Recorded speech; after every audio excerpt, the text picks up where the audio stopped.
Hello, beautiful people. This is Freedom Fighter. Thank you for tuning into our channel, Goldilocks Global Banking News. Everybody knows that Goldilocks is the #1 source for the RVGCR.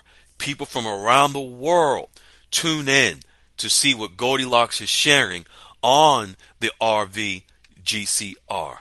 Don't miss your chance and get your latest updates every day.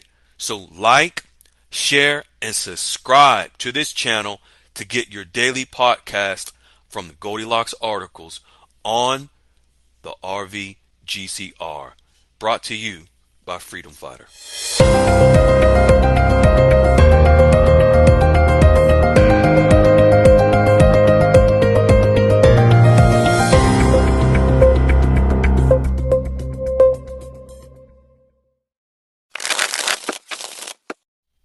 Hello, fine folks. This is Freedom Fighter, and welcome to Goldilocks Global Banking News. I am your host, and today we're going to touch on briefly if you have Indonesian Rupiah, or I almost slipped and said Indian Rupee, but if you have Indonesian Rupiah, you want to pay attention to what we're going to share today. Actually, this is not just and only about Indonesian Rupiah, but all the currencies, because various currencies are all connected to various currencies as they trade, as countries trade amongst each other in the global marketplace.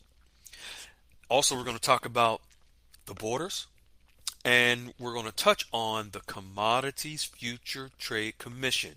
Remember, what is going to back all currencies? What's going to back the dinar? Commodities of Iraq. What's going to back dong? Commodities of Vietnam. What's going to back the USD? Commodities of the US. So forth and so on. I had my morning discussion with Goldilocks and I reviewed everything, so let's jump right into it. This is going to be quick. The Department of Homeland Security, which of course is the agency, the Citizenship and Immigration Services, actually implemented on October the 1st an executive order whereby comments are to be finalized by November the 6th in regards to this executive order, which actually gives more power to the president on immigration as it relates to, of course, illegal aliens coming into the country. The question with this comment period being due November the 6th, is this in preparation for the next president? This executive order that actually the current president implemented? Will it be something that the next president takes on? Goldilocks is sharing this because our borders are not just about immigration. Also, as Goldilocks has shared several days ago, whereby there was a strike, 12:01 a.m. September the 30th, whereby there are negotiations related to the union and the employees of the ports because of the fight against automation. So here we have where you have an executive order related to the borders and immigration. And it's all about securing the border. Some of you may know that oftentimes there are pieces of legislation that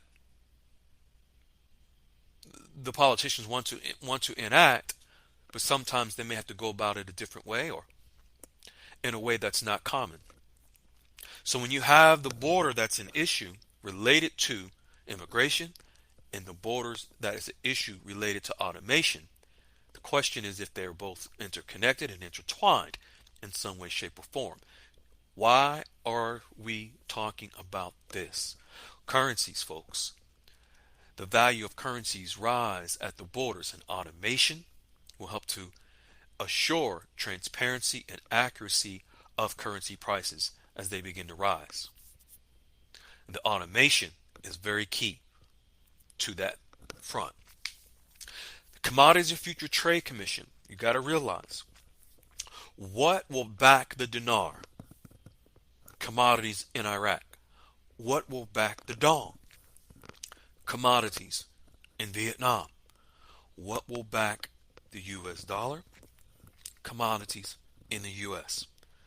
So what the Commodities Future Trade Commission, what they recently did was they implemented what's called a supplemental letter regarding no action position. So basically, they're stating that there's something that they're not going to take action on because binary options are a type of trading for Forex that can be used to speculate on the price movements of currency pairs, including exotic foreign currencies. Do you realize that some of you may hold exotic foreign currencies? So, exotic foreign currency pairs can be a good option for diversifying trading, but as Goldilocks shares, they often come with risk. This particular no action letter that the Commodities Future Trade Commission has implemented, the staff will not recommend enforcing action against a specific company for failing to comply with specific regulations or provisions of this particular act. The Commodities Future Trade Commission and the SEC, the Securities and Exchange Commission, often issue no action letters to help companies determine if their actions will be subject to enforcement. So, the dinar and other currencies are registered with the SEC, the Securities and Exchange Commission. This particular no action position that Goldilocks is sharing, although it's not vital and key to what we're looking for, it's a small part that Goldilocks didn't want you to be unaware of and left out of. Of course, link is in the description. You can follow it if you so choose. Now let's get to the Indonesian Rupiah.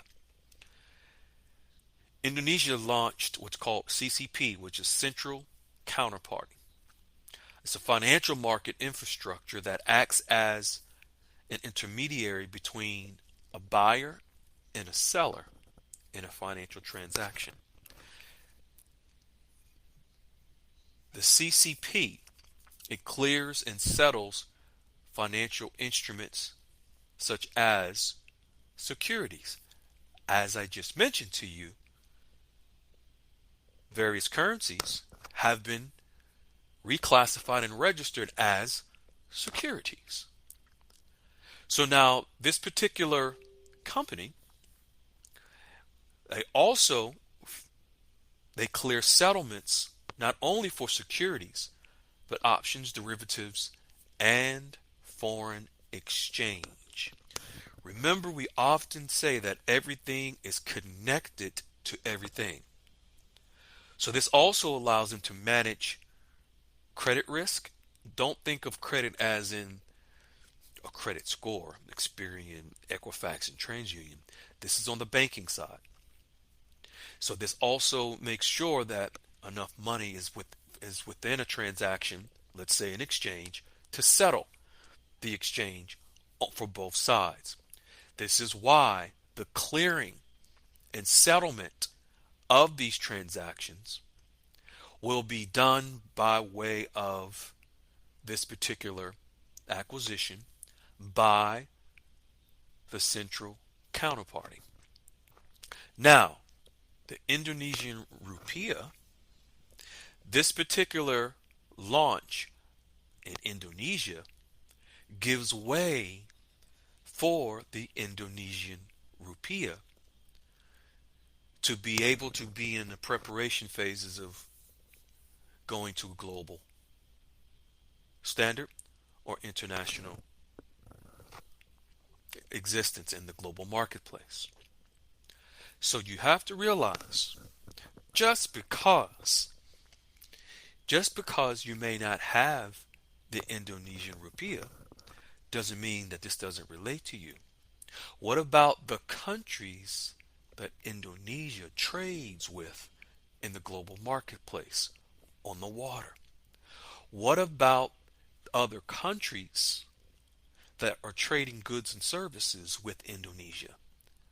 What about those countries and their currencies, such as the Iraqi dinar or the Vietnamese dong? So when you are seeing this information related to the Indonesian rupiah and how they are in the process of preparing for international standards by what is occurring here, this allows you to realize that other countries as well will follow suit. Why? Because everything is connected to everything in the global markets, and especially with the Forex market, which is a 24/7, 365 market throughout the world. So if you have Indonesian rupiah, this is something you really want to pay attention to. The link will be in the description to give you further explanation so that you can become familiar with what is transpiring. You may want to pay attention to this. This was short and this was sweet, and we hope that you are well. Be kind, be patient, stay grounded, and hopefully you stay in unconditional love. Love someone the way you want to be loved. Ciao. Hello, beautiful people. This is Freedom Fighter. Thank you for tuning into our channel, Goldilocks Global Banking News. Everybody knows that Goldilocks is the #1 source for the RVGCR. People from around the world tune in to see what Goldilocks is sharing on the RVGCR. Don't miss your chance and get your latest updates every day. So like, share, and subscribe to this channel to get your daily podcast from the Goldilocks articles on the RVGCR. Brought to you by Freedom Fighter.